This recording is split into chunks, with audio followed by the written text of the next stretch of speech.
পঞ্চায়ত নিৰ্বাচনক লৈ কংগ্ৰেছে টঙালি বান্ধিছে বৰপেটাত। পাকা বেদবাৰী সমষ্টিৰ কালদিয়া জিলা পৰিষদত প্ৰাৰ্থিত্ব প্ৰত্যাশী আমানুল হক সমাজৰ বিভিন্ন স্তৰৰ লোকৰ সৈতে সুসম্পৰ্ক গঢ়ি তুলিবলৈ সক্ষম হোৱা আমানুল এগৰাকী উচ্চ শিক্ষিত যুৱক। 2015 চনৰ পৰাই কংগ্ৰেছ দলৰ সৈতে ওতঃপ্ৰোতভাৱে জড়িত। সম্প্ৰতি কংগ্ৰেছৰ ইয়ং ব্ৰিগেডৰ বৰপেটাৰ সাধাৰণ সম্পাদক হিচাপে দায়িত্ব পালন কৰি আহিছে। ইয়াৰ উপৰিও এনজিঅ'ৰ জৰিয়তে সমাজত শৈক্ষিক সজাগতা বৃদ্ধিৰ লগতে বাল্যবিবাহ, কুসংস্কাৰ, বহুবিবাহ, হিংসা আদিৰ বিৰুদ্ধে সজাগতা সভা অনুষ্ঠিত কৰি ৰাইজক সজাগ কৰি আহিছে আমানুল হকে। এগৰাকী উদীয়মান যুৱকে এইবাৰ কংগ্ৰেছ দলৰ পৰা প্ৰাৰ্থিত্ব বিচাৰি জিলা পৰিষদত নিৰ্বাচনত অৱতীৰ্ণ হ'বলৈ মন মেলিছে। আজি বহু সংখ্যক সমৰ্থকক লৈ প্ৰাৰ্থিত্ব বিচাৰি মণ্ডল কংগ্ৰেছৰ কাৰ্যালয়ত আবেদন কৰে আমানুলে। এই ক্ষেত্ৰত নৱগঠিত কালদিয়া জিলা পৰিষদৰ সাধাৰণ জনতায়ো সমষ্টিৰ উন্নয়নৰ স্বাৰ্থত আমানুল হকৰ দৰে উদীয়মান সমাজসেৱকক জনপ্ৰতিনিধি হিচাপে বিচাৰিছে বুলি মত প্ৰকাশ কৰে সাধাৰণ ৰাইজে।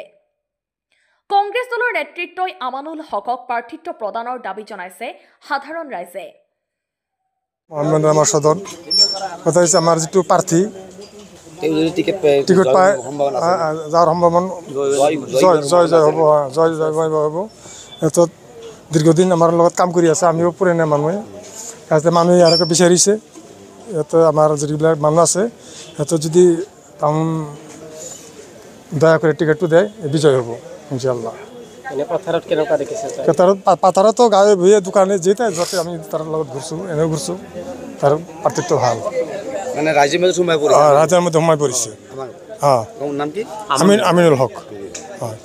হয়, আজি আমাৰ যি পাকা বেদবাৰী নৱগঠিত সমষ্টি, এই পাকা বেদবাৰী সমষ্টিৰ অন্তৰ্গত 4 নম্বৰ কালদিয়া যি জিলা পৰিষদ, এই জিলা পৰিষদৰ যি আগন্তুক পঞ্চায়ত নিৰ্বাচন আমাৰ 2025ৰ সমাবেত, এই পঞ্চায়তৰ কাৰণে আমাৰ দলীয়ভাৱে প্ৰাৰ্থিত্বৰ কাৰণে আমাৰ আবেদন পত্ৰ বিচাৰি আছিলে। তো মই আমাৰ দলীয়ভাৱে যি আমাৰ প্ৰচেছ আৰু সেই প্ৰচেছ মতে মই আজি আমাৰ পাকা বেদবাৰী ব্লক কংগ্ৰেছ কমিটিৰ সভাপতি মহোদয়ৰ উপস্থিতিত, বাকী অন্য ব্লকৰ আৰু মণ্ডল পৰ্যায়ৰ ব্যক্তিসকলৰ উপস্থিতিত মোৰ প্ৰাৰ্থিত্বৰ কাৰণে আজি মই আবেদন কৰিলোঁ। দলে বিচাৰ বিবেচনা কৰি নিশ্চয় কোনোবা এজন নহয় কোনোবা এজন প্ৰাৰ্থিত্ব দিব। তো ময়ো সেই প্ৰাৰ্থিত্বৰ আশাত আছোঁ। এতিয়া বাকী টিকট দিয়া নিদিয়া দলৰ বিবেচনাৰ বিষয়। মোৰ ফালৰ পৰা মই সদায় ৰাইজৰ লগত আছোঁ, ৰাইজৰ লগত গ্ৰাউণ্ড লেভেলত সদায় কাম কৰি আছোঁ।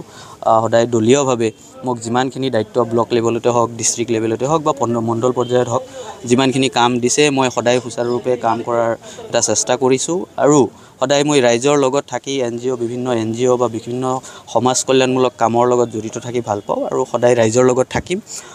হয়তো দলীয়ভাৱে যিখিনি বিচাৰ বিবেচনা থাকিব তাৰ পিছত যিকোনো এজন প্ৰাৰ্থীক দিব। তো দলে যি সিদ্ধান্ত দিব মই মোৰ পাতি ল'ম। আপুনি আজি আবেদনৰ সময়ত আপোনাৰ সৈতে আপোনাৰ সহযোগী হিচাপে কিমান মানুহ আহিছে? বহুতখিনি মানুহ আহিছে। আমাৰ যিখিনি পঞ্চায়তৰ ফালৰ পৰাই হওক, আমাৰ 8টা পঞ্চায়ত এই কালদিয়া জিলা পৰিষদৰ অন্তৰ্গত হয় আৰু 8টা পঞ্চায়তৰ পৰাই মোটামুটি প্ৰায়ভাগ পঞ্চায়তৰ পৰাই মানুহ আজি ইয়াত উপস্থিত আছে। ৰোজাৰ দিন, অলপ অসুবিধাও হয় এইখিনি সময়ত, ৰোজা থাকি মানুহৰ ভাগৰো লাগে। তো যিয়ে নহওক, মুৰব্বী আৰু আমাৰ যিখিনি জ্যেষ্ঠ কংগ্ৰেছ কৰ্মী আছে, মই ভাবোঁ মোৰ লগত আশীৰ্বাদ আছে। যিমান পাৰোঁ তেওঁলোকৰ আশীৰ্বাদ বুটলাৰ কাৰণে চেষ্টা কৰিছোঁ আৰু হয়তো ক'ৰবাত কিবা ত্ৰুটি থাকিব পাৰে। মই আজি আপোনালোকৰ যোগেদি আমাৰ এই কালদিয়া জিলা পৰিষদৰ অন্তৰ্গত যি 8টা গাঁও পঞ্চায়ত আছে আৰু সেই গাঁও পঞ্চায়তসমূহৰ যিখিনি আমাৰ দলীয় জ্যেষ্ঠ কংগ্ৰেছ কৰ্মী আছে, দলীয় আমাৰ যিখিনি বিষয়ববীয়া আছে আৰু লগতে আমাৰ যিখিনি ৰাইজ আছে, সকলোলৈকে মই অনুৰোধ জনাইছোঁ যে মই যিমান পাৰোঁ মই সদায় আপোনালোক সকলোৰে লগত মিলি ভাগি থাকি কাম কৰাৰ এটা চেষ্টা কৰি আহিছোঁ। হয়তো ইয়াৰ মাজত ত্ৰুটি থাকিব পাৰে, মই মোৰ ত্ৰুটিখিনিও মই পূৰণ কৰাৰ চেষ্টা কৰিম। আপোনালোকৰ আশা কৰিছোঁ আপোনালোকৰ পৰা যে আপোনালোকে সুপৰামৰ্শ দিব, মোৰ কাৰণে আশীৰ্বাদ দিব আৰু বয়োজ্যেষ্ঠসকলে দোৱা কৰিব, আশীৰ্বাদ দিব। এইখিনি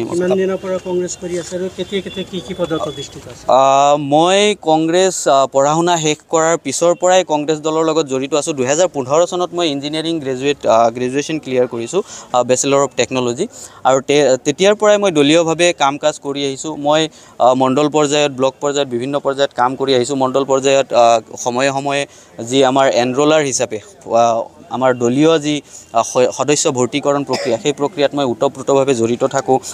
বিভিন্ন যি কাম থাকে মণ্ডল পৰ্যায়ত, ব্লক পৰ্যায়ত সকলোতে থাকোঁ। মই আগৰ যি পূৰ্বৰ আমাৰ চেঙা বিধানসভা সমষ্টি আছিলে তাৰ যি সামাজিক যি সামাজিক মাধ্যম আৰু তথ্য মাধ্যম যি আছিলে তাৰ যি কমিটি আছিলে তাৰ মই লিগেল এডভাইজাৰ হিচাপেও কাম কৰিছোঁ।